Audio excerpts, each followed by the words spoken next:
preuve que quand on a saboté le contrat, parce que c'est du sabotage en bonne et due forme, hein, clairement.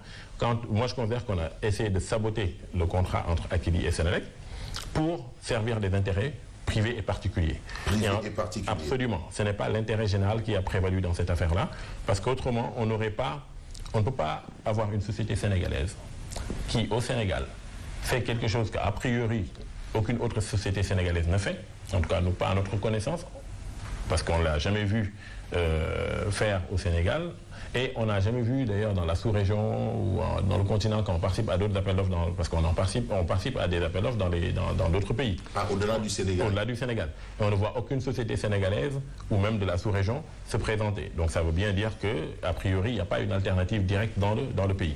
Mais on ne peut pas écarter une société sénégalaise comme ça et amener une société étrangère, en l'occurrence Powercom, qui est une société israélienne qu'on a amenée au Sénégal, à qui on a donné le marché d'approvisionnement des compteurs et en lieu et place donc de la société sénégalaise, sans aucun appel d'offres pour cette société étrangère, en l'occurrence donc Powercom. C'est-à-dire que Powercom a eu 2 contrats au Sénégal, un premier de 45 000 compteurs, un deuxième de 250 000 compteurs. Entre les deux, il y a beaucoup à dire d'ailleurs, parce que je ne voudrais pas qu'on perde le fil de notre développement. Mais je tiens à y revenir après, parce que ça c'est extrêmement important. C'est-à-dire qu'ils ont signé un premier contrat en 2020, sans aucun appel d'offres, avec des prétextes fallacieux sur le pourquoi est-ce qu'il fallait signer ce contrat-là sans passer par un appel d'offres avec Powercom. Ils le font une première fois. Ces compteurs-là, la plupart d'entre eux sont défectueux. Ils ont causé énormément de pertes à Senelec. Ce n'est pas moi qui l'ai dit. Il y a des rapports, il y a un PV de réunion qui date du 30 mars 2022. C'était hier, 30 mars 2022. Donc c'est 2 ans après, n'est-ce pas? Signé entre Sutelec et donc le plus grand syndicat de Senelec et la direction générale de Senelec, dans lequel il est écrit noir sur blanc que les compteurs de Powercom leur posent énormément de difficultés parce qu'ils génèrent énormément de réunion. Comment vous avez fait? Non, je ne suis pas à la Senelec. Je n'ai pas besoin d'être à la Senelec pour avoir des informations. Mais oui, est-ce que vous avez, je veux dire, il y a eu à un moment l'arbitrage du chef de l'État, tout le monde le sait. Est-ce qu'à ce niveau, rien n'a bougé, tout est resté en l'état? Alors, on y viendra après à l'arbitrage de son Excellence, Monsieur le Président Macky Sall. Continuons d'abord sur ce que j'étais en train de dire. C'est-à-dire c'est important de comprendre que ce qu'on a fait, c'est qu'on a saboté un contrat pour servir des intérêts privés, encore une fois, avec des notions également de surcoût. Je n'irai pas dire surfacturation parce que je ne peux pas apporter de preuves de surfacturation. Mais le surcoût, il est réel. Parce que si je fais, c'est-à-dire quand les éléments sont simples, quand je prends les coûts des urgences partout et qu'il y ait des gens qui ne sont arrivés là où ils sont que par presque finalement un concours de circonstances et ils sont bénéficiaires d'un décret et qui se mettent à dilapider les ressources publiques sans aucune raison. Des accusations. Non, ce ne sont pas des... Rien ne prouve que cet argent-là va dans les poches des gens. Non, attention, il y a dire qu'on a dilapidé les ressources publiques, ça ne veut pas dire que c'est allé dans la poche des gens. Parce que si, quand j'achète quelque chose plus cher que ce que je ne devrais acheter, je suis en train de dilapider. Mais le bon gestionnaire... C'est fait à dessein? Non, peu importe. C'est pour la raison pour laquelle c'est fait. Ce qui est important, c'est qu'effectivement, quand je suis un gestionnaire de ressources publiques et que je décide d'acheter quelque chose plus cher que ce que je ne devrais, le prix auquel je devrais l'acheter, je suis en train de dilapider sciemment l'argent public. Ça, il n'y a pas de discussion. Maintenant, est-ce qu'effectivement, il y a un intérêt dans cette dilapidation-là? Ça, c'est autre chose. Ça je n'irai pas jusque-là. Je n'ai pas... Alors aujourd'hui, donc, on peut retenir qu'en fait, vous avez perdu? Absolument pas. Ah, comment? Perdu quoi? Votre contrat avec Senelec? Non, on n'a pas perdu, parce qu'on a perturbé, c'est ce que j'ai dit, on a saboté le contrat. Donc effectivement, un contrat qui avait commencé à être exécuté en bonne et due forme, on l'a saboté, parce qu'on a empêché son bon déroulement. Mais pour perdre, il faudrait qu'on aille devant la justice. Aujourd'hui, on n'est pas allé devant la justice, parce que pour régler de ce problème-là, pour traiter de ce problème-là, il faudrait aller devant une cour d'arbitrage, la cour arbitrale de la CCJA. Au jour d'aujourd'hui, on n'y est pas allé. On n'y est pas allé parce qu'il y a eu un processus aussi de discussion qui a impliqué les plus hautes autorités de ce pays-là, en l'occurrence les chefs de l'État, et qui a manifesté sa volonté de régler ce différend-là à l'amiable. Ça a été fait? Il y a une partie qui a été faite, mais vous voyez, c'est toujours la même histoire.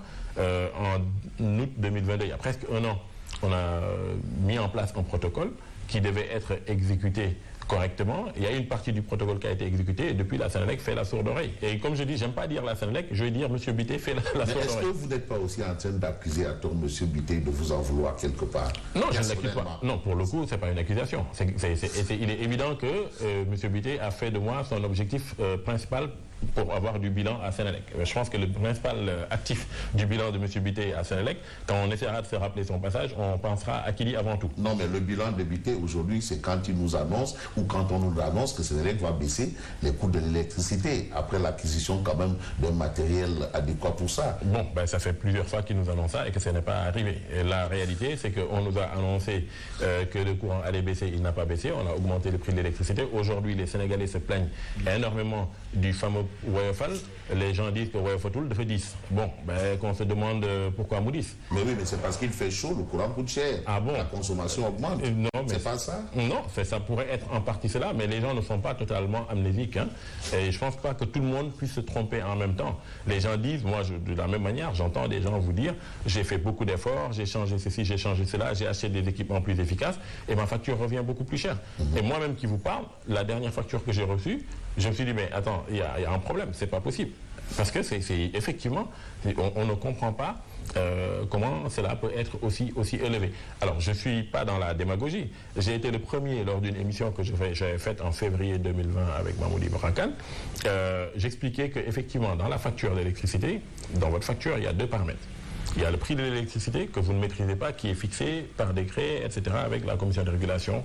Mais il y a de l'autre côté, vous avez la quantité d'énergie que vous consommez. Et ça, vous avez un contrôle dessus. Parce que c'est vous, c'est votre comportement, c'est ce que vous dites tout à l'heure. Est-ce que vous avez allumé beaucoup d'équipements ou pas? C'est votre cas, c'est pour ça c'est cher, il fait chaud. En l'occurrence, non, mais non, Fabrice, je ne peux pas vous laisser dire ça. La consommation de tout un chacun augmente. Non, en période de chaleur, mais ça a commencé bien avant la chaleur, là, ce que je vous dis là. Diesel, lui, qui est de l'égui. Le diesel là. C'est diesel. Ah, c'est pas moi qui l'ai dit, hein, c'est les Sénégalais qui le disent. Ouais, il faut tout le fait 10. Donc bon, le Woyofal est devenu diesel. Mais la réalité, c'est quoi? C'est qu'on le dit comme ça en riant, mais il y a énormément. C'est-à-dire, il faut comprendre une chose, Fabrice. Cette affaire de Powercom est une affaire extrêmement grave. Parce que, encore une fois, cela traduit tout ce qu'on ne veut pas ou qu'on ne devrait pas faire si réellement nous voulons faire avancer le pays. On ne peut pas bâtir le pays et développer le pays en ne s'appuyant pas sur le secteur privé national. On ne peut pas développer le pays en affaiblissant des entreprises et des entrepreneurs sénégalais.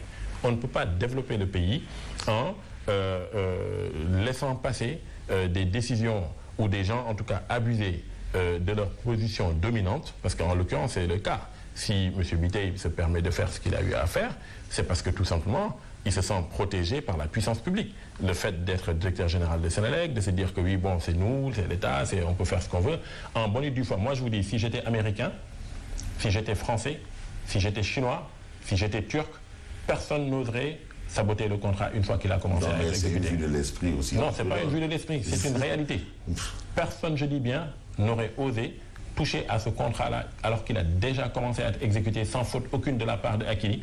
Si je dis bien, si moi j'étais américain, français, turc, chinois ou quelque autre nationalité que vous voulez, israélien pour le coup, n'est-ce pas, hein, vous auriez eu exactement tout le contraire de ce que vous avez vu arriver avec Akili. Mais ce n'est pas un problème, parce que la vérité c'est qu'il y a eu, comme je dis, c'est une conjonction d'intérêts. Vous avez eu la réalité, c'est qu'il y a des gens qui avaient aussi un objectif politique derrière ça, voilà, voir comment peut-être entacher ou essayer des faucons, tapis dans l'ombre, qui se disent, bon, il y a peut-être un tel qui peut nous gêner, donc essayons de voir comment est-ce qu'on peut... On parlait beaucoup de M. Makhtar Cissé, ancien DG de la Sénélec. On disait qu'en réalité, vous n'étaez qu'un prête-nom Akili. Il faut dire les choses telles quelles. D'ailleurs, il y a eu l'IGE qui a blanchi le M. Makhtar Cissé par rapport à cette question-là. Enfin, pas l'IGE, l'ARMP, parce que l'IGE n'a pas été saisi. L'ARMP, autant pour l'ARMP qui a été saisi par le syndicat des cadres de Sénélec. Mais vous savez, là où c'est gênant, c'est pourquoi, dans le cadre de l'affaire Akili, dans le cadre du contrat signé avec Akili, le syndicat des cadres de Sénélec se lève et interpelle l'ARMP. Et quand il y a un contrat qui est signé en entente directe avec la société Powercom israélienne, à qui on a donné un marché sans aucun appel d'offres, rien du tout, ce qui serait impossible pour acquérir en Israël. Hein. Déjà, moi-même, pour que j'entre en Israël, il faudrait déjà que je ne montre pas de blanche. C'est même pas garanti que je puisse obtenir le visa pour y entrer. Alors, encore moins, avoir le visa, entrer là-bas, m'établir et avoir un contrat, récupérer le contrat d'une société israélienne. On va mettre de côté la société israélienne. Moi, Sénégalais, je vais arriver en Israël, on va me donner le contrat dans un secteur aussi stratégique. Mais l'ARMP aussi n'a pas dit clairement que le contrat était bon. Ah si. L'ARMP a dit de manière claire, attendez, la question c'était pas est-ce que le contrat est bon ou n'est pas bon. Oui. La question posée c'était de dire le contrat est nébuleux, nous voulons être édifiés sur est-ce qu'il était bien, est-ce qu'il avait respecté les règles de procédure de passation de marché. En l'occurrence, l'ARMP a dit qu'il y avait une dualité de régime juridique applicable, c'est-à-dire que la société Sénélec étant une société anonyme, donc qui est soumise également aux règles du droit de l'OHADA, elle pouvait à la fois passer par les conventions réglementées ou passer par un appel d'offres. Maintenant, le fait de passer par l'une ou l'autre des voies est une décision qui relève du management et que la RMP n'a pas à se prononcer sur cela, quel que soit le choix qui a été fait. Ce qu'ils peuvent dire, c'est qu'il n'y a absolument rien de nébuleux dans la signature de ce marché-là. Maintenant, ils ont voulu, et c'est normal, et c'est ça le principe de responsabilité. Quand vous êtes en train quand vous avez deux parties qui sont opposées par un différend et que vous avez été interpellé dans cela, pour essayer d'arrondir les angles, vous dites maintenant je vous propose de vous retrouver et d'essayer de faire ceci, de faire cela. Au final, qu'est-ce qui s'est passé? Tellement ils savaient qu'ils n'étaient pas contents de la décision de la RMP, ils ont décidé finalement quand vous regardez le rapport prévisoire de la RMP comparé au rapport définitif de la RMP, il y a eu même les orientations de la RMP qui disaient, du comité de règlement des différends, qui disaient qu'il invite les parties à venir s'asseoir devant le CRD pour négocier. Même ces parties-là ont été enlevées. Ça montre la juste intention de Sénélec de ne pas du tout vouloir collaborer avec nous. Et à ce moment-là, on l'accepte. Il y a aucun souci. Encore une fois, ce n'est pas Sénélec, c'est le nouveau management. Ça n'a rien de personnel avec M. Biteye, mais il se trouve que c'est lui qui a posé les actes. Si c'était Fabrice Nguema qui l'avait fait, j'aurais dit Fabrice Nguema. D'accord, Fabrice Nguema, il n'est pas obligé de Sénélec. Mais ce qui est sûr, c'est que Amadou Ly, quand même, essaie d'investir en politique. Et on vous a vu lors des dernières élections locales. D'ailleurs, vous êtes le président de Yessel en marche. Point d'exclamation. Pas Yessel, hein? Yessel. Yessel veut dire autre chose. Yessel en marche. Point d'exclamation. Alors, qu'est-ce qui pousse certains chefs d'entreprise à s'investir en politique? On le voit de plus en plus. Bon, je ne saurais répondre à la question pour tous les